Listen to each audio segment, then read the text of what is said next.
Ya, Assalamualaikum warahmatullahi wabarakatuh. Saya Rangga Muhammad dengan NIM di 110211097 dan mungkin izinkan saya sedikit memaparkan materi mengenai karsinoma tonsil. Langsung saja.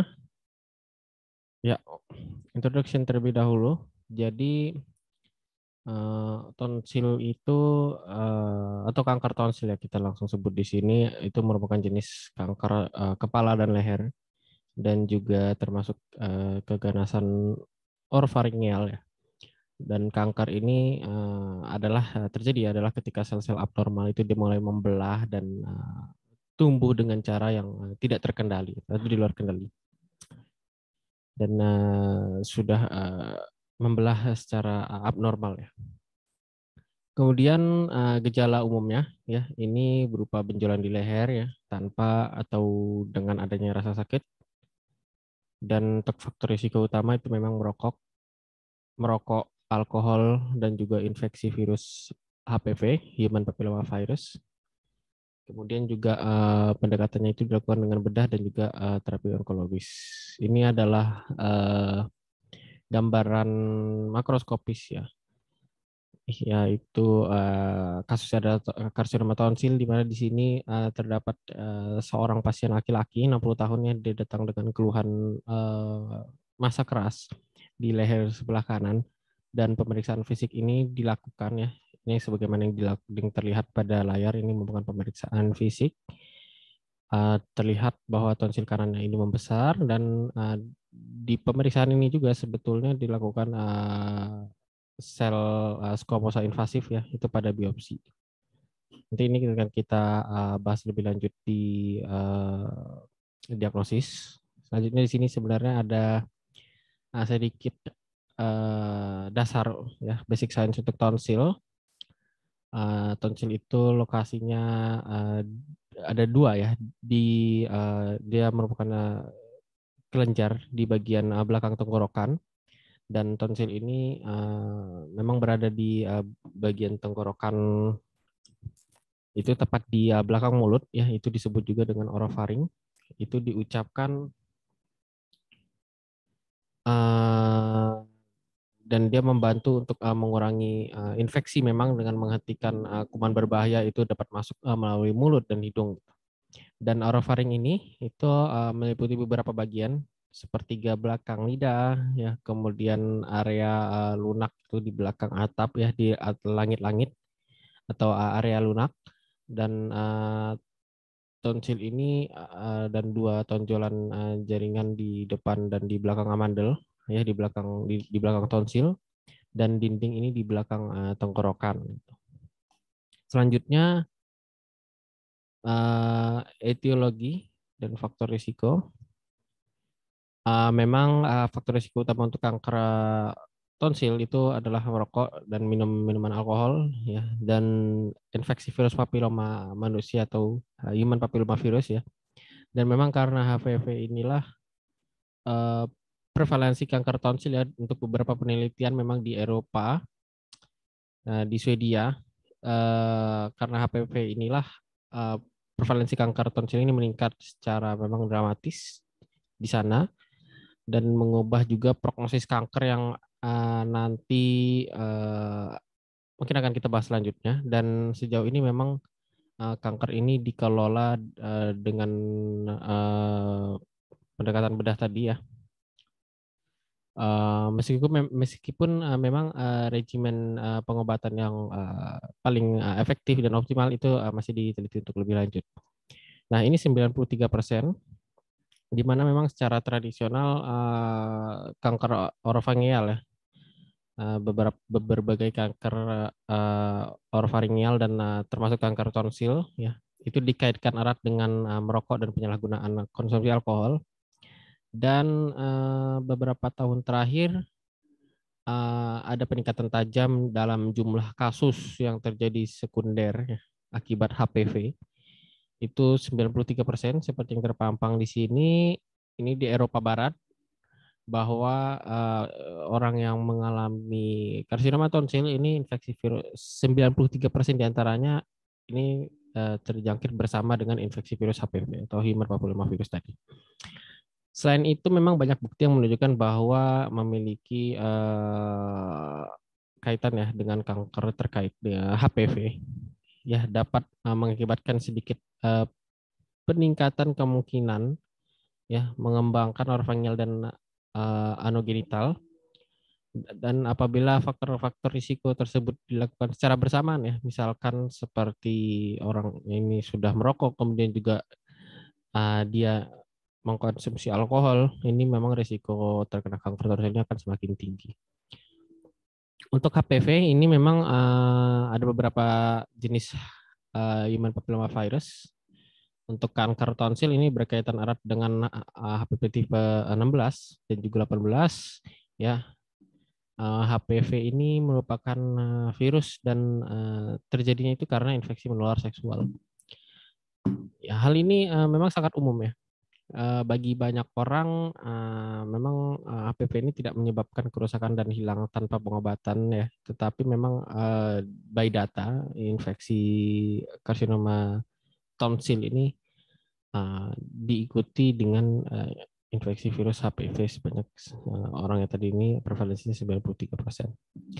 Jika kita lihat dari DNA-nya ya, HPV ini merupakan virus DNA untai ganda yang memang terlibat dalam sejumlah kanker lainnya di dalam tubuh ya. Dan contoh untuk HPV yang terjadi pada pasien dengan karsinoma tonsil ini adalah HPV 16 ya dan juga HPV 18. Dia memiliki hubungan yang besar dengan kanker orofaringeal dengan strain oncogenik lainnya, dan memang terdapat P16 yaitu sebuah protein penekan tumor ya atau tumor suppressor protein yang memang diekspresikan secara berlebihan pada orang yang terpapar HPV, sehingga protein P16 ini ya, adanya protein P16 ini dan peningkatan protein P16 ini menjadi hal yang sangat menggambarkan dan sebagai gambaran atau identifikasi bahwa pada seorang pasien tersebut itu memiliki infeksi HPV ya atau kanker tonsil bahkan. Ya, pemeriksaan atau diagnosis yang pertama, ini ada gejala klinis ya. Gejala klinisnya ini berupa sakit tenggorokan ya, dan sakit telinga ya, nyeri telinga, kemudian dia juga mengalami kesulitan dalam menelan. Dan untuk diagnosisnya ini yang saya tuliskan di sini MRI scan, ini pemeriksaan penunjang yang memang dilakukan untuk melakukan pemastian akan penyakit ataupun karsinoma tonsil. Tetapi untuk memastikannya itu sebenarnya dilakukan ya, selain dia diagnosis radiografi ya, itu dilakukan dengan biopsi seperti yang tadi pada kasus yang diceritakan tadi ini ya, dilakukan biopsi. Kemudian dari biopsi itu ya diambil sejumlah jaringan kecil dan dilihat di bawah mikroskop dan menguji sel kanker itu dan melihat adanya infeksi, balik lagi ke infeksi HPV tadi. Kemudian untuk perawatan kanker tonsil ini ya mencakup operasi, radioterapi, kemoterapi ya, kemudian termasuk juga kemoterapi diikuti dengan radioterapi ya, kemoradioterapi ya, kemudian juga imunoterapi ya, dan obat-obat yang targetkan untuk imunoterapi. Dan kanker tonsil ini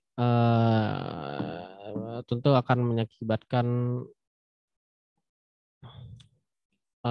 mengakibatkan berbagai komplikasi gitu tentunya apabila tidak diobati dengan semestinya atau tidak diobati sama sekali.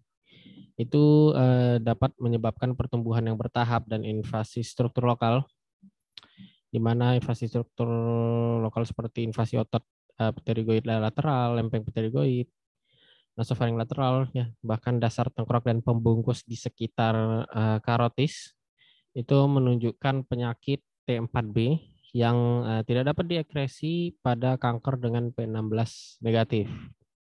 Kemudian invasi ke dasar tengkorak ini mengarah kepada termasuk juga jaringan tulang belakang. Ini akan mengganggu saraf dan nanti akan membawa atau mengakibatkan sindrom Horner dan kelumpuhan plexus dan saraf phrenikus gitu. Bahkan memang sebetulnya ada komplikasi yang paling